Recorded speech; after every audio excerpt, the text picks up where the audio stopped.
Bonjour, bienvenue sur Bible 365. Nous sommes contents que vous soyez avec nous aujourd'hui, pour écouter la lecture du livre des Nombres chapitres 14 et 15. Si vous êtes nouveau, s'il vous plaît abonnez-vous à la chaîne, aimez et partagez-la pour encourager quelqu'un d'autre à écouter la Bible cette année. Bonne écoute. Nombres, chapitre 14. Toute l'assemblée éleva la voix et poussa des cris, et le peuple pleura pendant la nuit. Tous les enfants d'Israël murmurèrent contre Moïse et Aaron, et toute l'assemblée leur dit : « Que ne sommes-nous morts dans le pays d'Égypte, ou que ne sommes-nous morts dans ce désert ? Pourquoi l'Éternel nous fait-il aller dans ce pays, où nous tomberons par l'épée, où nos femmes et nos petits-enfants deviendront une proie ? Ne vaut-il pas mieux pour nous retourner en Égypte ? » Et ils se dirent l'un à l'autre : « Nommons un chef, et retournons en Égypte. » Moïse et Aaron tombèrent sur leur visage, en présence de toute l'assemblée réunie des enfants d'Israël. Et, parmi ceux qui avaient exploré le pays, Josué, fils de Nun, et Caleb, fils de Jéphuné, déchirèrent leurs vêtements et parlèrent ainsi à toute l'assemblée des enfants d'Israël. « Le pays que nous avons parcouru, pour l'explorer, est un pays très bon, excellent. Si l'Éternel nous est favorable, il nous mènera dans ce pays et nous le donnera. C'est un pays où coule le lait et le miel.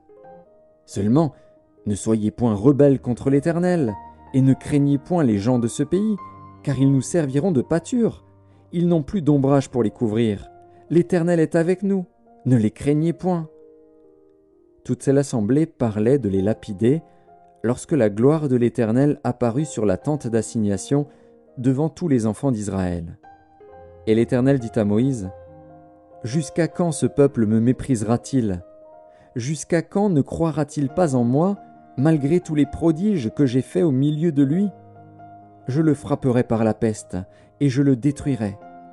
Mais je ferai de toi une nation plus grande et plus puissante que lui. » Moïse dit à l'Éternel : « Les Égyptiens la prendront, eux du milieu desquels tu as fait monter ce peuple par ta puissance, et ils le diront aux habitants de ce pays. Ils savaient que toi, l'Éternel, tu es au milieu de ce peuple, que tu apparais visiblement, toi, l'Éternel, que ta nuée se tient sur lui, que tu marches devant lui le jour dans une colonne de nuée et la nuit dans une colonne de feu. Si tu fais mourir ce peuple comme un seul homme, les nations qui ont entendu parler de toi diront : l'Éternel n'avait pas le pouvoir de mener ce peuple dans le pays qu'il avait juré de lui donner. C'est pour cela qu'il l'a égorgé dans le désert. Maintenant, que la puissance du Seigneur se montre dans sa grandeur, comme tu l'as déclaré en disant : l'Éternel est lent à la colère et riche en bonté. Il pardonne l'iniquité et la rébellion.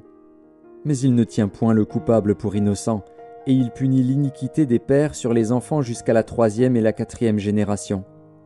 Pardonne l'iniquité de ce peuple, selon la grandeur de ta miséricorde, comme tu as pardonné à ce peuple depuis l'Égypte jusqu'ici. Et l'Éternel dit : je pardonne, comme tu l'as demandé.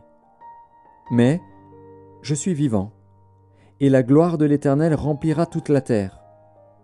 Tous ceux qui ont vu ma gloire, et les prodiges que j'ai faits en Égypte et dans le désert, qui m'ont tenté déjà 10 fois, et qui n'ont point écouté ma voix, tous ceux-là ne verront point le pays que j'ai juré à leur père de leur donner, tous ceux qui m'ont méprisé ne le verront point. Et parce que mon serviteur Caleb a été animé d'un autre esprit, et qu'il a pleinement suivi ma voix, je le ferai entrer dans le pays où il est allé, et ses descendants le posséderont. Les Amalécites et les Cananéens habitent la vallée. Demain, tournez-vous, et partez pour le désert, dans la direction de la mer Rouge. » L'Éternel parla à Moïse et à Aaron, et dit : « Jusqu'à quand laisserai-je cette méchante assemblée murmurer contre moi ? J'ai entendu les murmures des enfants d'Israël qui murmuraient contre moi. Dis-leur : je suis vivant, dit l'Éternel. Je vous ferai ainsi que vous avez parlé à mes oreilles. Vos cadavres tomberont dans ce désert. Vous tous, dont on a fait le dénombrement, en vous comptant depuis l'âge de 20 ans et au-dessus, et qui avez murmuré contre moi, vous n'entrerez point dans le pays que j'avais juré de vous faire habiter, excepté Caleb, fils de Jéphuné, et Josué, fils de Nun. Et vos petits-enfants, dont vous avez dit : Ils deviendront une proie, je les y ferai entrer, et ils connaîtront le pays que vous avez dédaigné. Vos cadavres, à vous, tomberont dans le désert.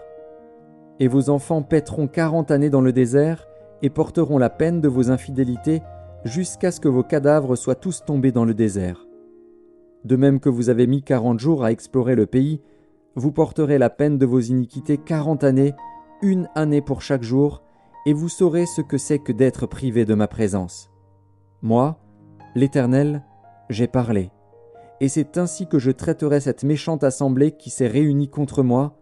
Ils seront consumés dans ce désert, ils y mourront. » Les hommes que Moïse avait envoyés pour explorer le pays, et qui, à leur retour, avaient fait murmurer contre lui toute l'assemblée, en décriant le pays, ces hommes, qui avaient décrié le pays, moururent frappés d'une plaie devant l'Éternel.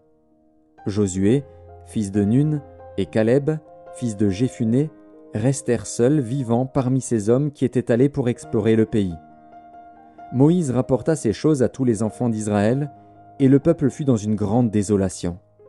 Ils se levèrent de bon matin, et montèrent au sommet de la montagne, en disant « Nous voici, nous monterons au lieu dont a parlé l'Éternel, car nous avons péché. » Moïse dit « Pourquoi transgressez-vous l'ordre de l'Éternel ? Cela ne réussira point. Ne montez pas, car l'Éternel n'est pas au milieu de vous. Ne vous faites pas battre par vos ennemis. Car les Amalécites et les Cananéens sont là devant vous, et vous tomberez par l'épée, parce que vous vous êtes détournés de l'Éternel. L'Éternel ne sera point avec vous. » Ils s'obstinèrent à monter au sommet de la montagne. Mais l'arche de l'Alliance et Moïse ne sortirent point du milieu du camp. Alors descendirent les Amalécites et les Cananéens qui habitaient cette montagne. Ils les battirent et les taillèrent en pièces jusqu'à Horma. Nombres, chapitre 15.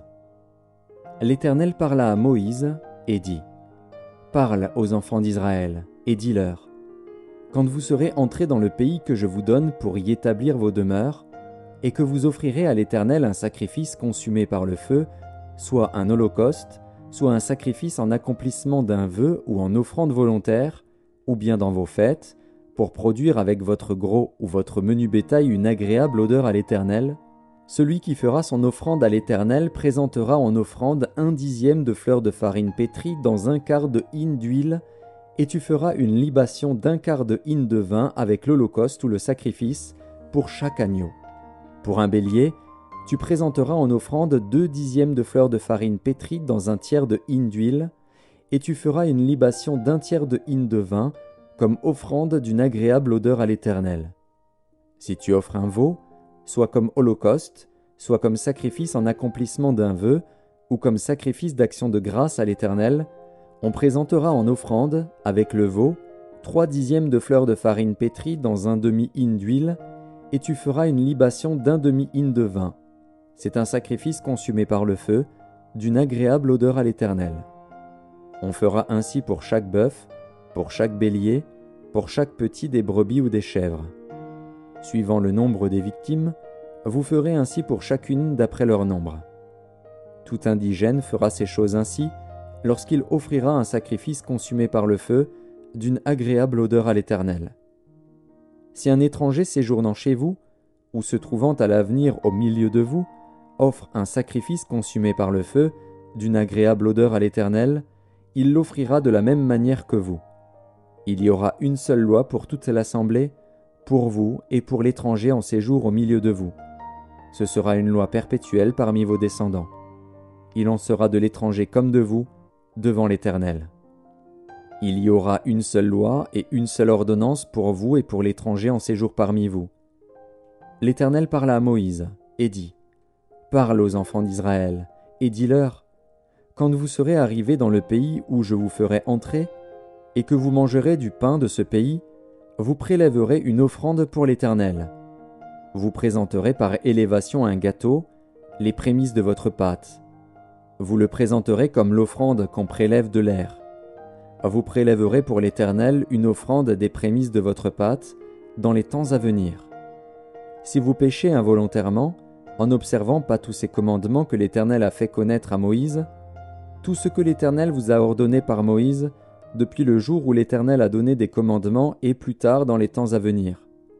Si l'on a péché involontairement, sans que l'assemblée s'en soit aperçue, toute l'assemblée offrira un jeune taureau en holocauste d'une agréable odeur à l'Éternel, avec l'offrande et la libation, d'après les règles établies. Elle offrira encore un bouc en sacrifice d'expiation. Le sacrificateur fera l'expiation pour toute l'assemblée des enfants d'Israël, et il leur sera pardonné, car ils ont péché involontairement, et ils ont apporté leur offrande, un sacrifice consumé par le feu en l'honneur de l'Éternel et une victime expiatoire devant l'Éternel, à cause du péché qu'ils ont involontairement commis. Il sera pardonné à toute l'assemblée des enfants d'Israël et à l'étranger en séjour au milieu d'eux, car c'est involontairement que tout le peuple a péché. Si c'est une seule personne qui a péché involontairement, elle offrira une chèvre d'1 an en sacrifice pour le péché. Le sacrificateur fera l'expiation pour la personne qui a péché involontairement devant l'Éternel. Quand il aura fait l'expiation pour elle, il lui sera pardonné. Pour l'indigène parmi les enfants d'Israël et pour l'étranger en séjour au milieu d'eux, il y aura pour vous une même loi, quand on péchera involontairement.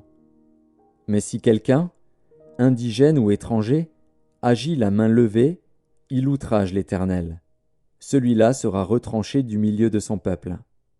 Il a méprisé la parole de l'Éternel, et il a violé son commandement. Celui-là sera retranché, il portera la peine de son iniquité. Comme les enfants d'Israël étaient dans le désert, on trouva un homme qui ramassait du bois le jour du sabbat.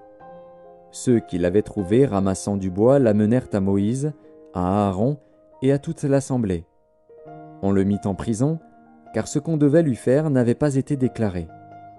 L'Éternel dit à Moïse, « Cet homme sera puni de mort, toute l'assemblée le lapidera hors du camp. » Toute l'assemblée le fit sortir du camp et le lapida, et il mourut, comme l'Éternel l'avait ordonné à Moïse.